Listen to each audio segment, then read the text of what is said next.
वाचक मित्र हो, सह्याद्रीच्या कड्या कपाऱ्यांतून झिरपणाऱ्या धैर्याच्या, जिद्दीच्या आणि माणुसकीच्या झऱ्यांतून घडलेली काही व्यक्तिमत्व अशी असतात की त्यांचं अस्तित्वच परिसराला वेगळी ओळख देऊन जातं. सीमेवर पहारा देणाऱ्या सैनिकांच्या शौर्यगाथांनी भारलेलं शेर शिंगे या मातीत जन्मलेलं एक असंच झळाळतं रत्न म्हणजे आनंद उर्फ अनंत भिवा धोंड. नावातच आनंद असलेले हे व्यक्तिमत्व फक्त स्वतः आनंदी राहत नाही, तर आपल्या सहवासात येणाऱ्या प्रत्येकाच्या आयुष्यात आनंदाची उधळण करत असतात. ही केवळ शब्दांची अलंकारिक मांडणी नाही, तर असंख्य मित्रांनी अनुभवलेलं वास्तव आहे. सह्याद्रीच्या कुशीतल्या छोट्याशा गावातून उभं राहत आपल्या जिद्दीच्या बळावर आणि पत्रकारितेतील आगळ्यावेगळ्या शैलीच्या जोरावर आनंदने अल्पावधीतच स्वतःचं वेगळं स्थान निर्माण केलं आहे. दैनिक तरुण भारतमधून पत्रकारितेची सुरुवात करताना त्यांनी घेतलेली शपथ सत्यासाठी लिहायचं आजही तितक्याच निष्ठेने ते पाळत आहेत.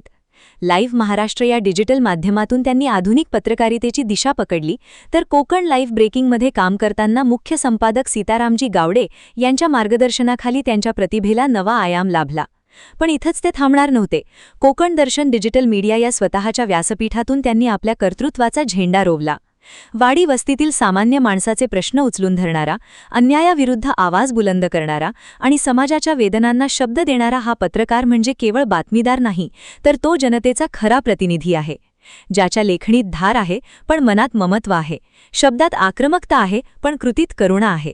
मितभाषी स्वभाव, मित्रांसाठी अहोरात्र धावून जाण्याची तयारी, थोरा मोठ्यांचा आदर आणि प्रत्येकाला सन्मान देण्याची वृत्ती या सगळ्यामुळे आनंद धोंड हे नाव आज केवळ व्यक्तिपुरतं मर्यादित राहिलेलं नाही, तर एक विश्वास बनला आहे. पुरस्काराने झाला खऱ्या पत्रकारितेचा सन्मान. आनंद धोंड यांनी केलेली पत्रकारिता ही अत्यंत सकारात्मक आणि समाजाभिमुख असल्यामुळेच सिंधुदुर्ग प्रेस क्लबचा आदर्श पत्रकार पुरस्कार त्यांना महाराष्ट्राचे तत्कालीन विधानसभा अध्यक्ष ॲडव्होकेट राहुल नार्वेकर यांच्या शुभ हस्ते प्रदान करण्यात आला.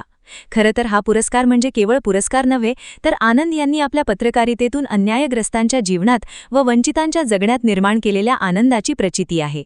निस्सीम साईभक्त. साईभक्तीने ओतप्रोत भरलेलं त्यांचं आयुष्य, नित्यनियमाने केलेली पूजा आणि श्रद्धेचा अढळ पाया यामुळे त्यांच्या व्यक्तिमत्वाला आध्यात्मिक उंची लाभली आहे.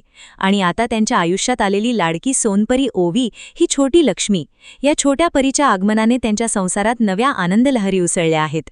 आजच्या या वाढदिवसाच्या निमित्ताने या दिलदार, जिगरबाज आणि मनाने श्रीमंत मित्राला मनपूर्वक शुभेच्छा.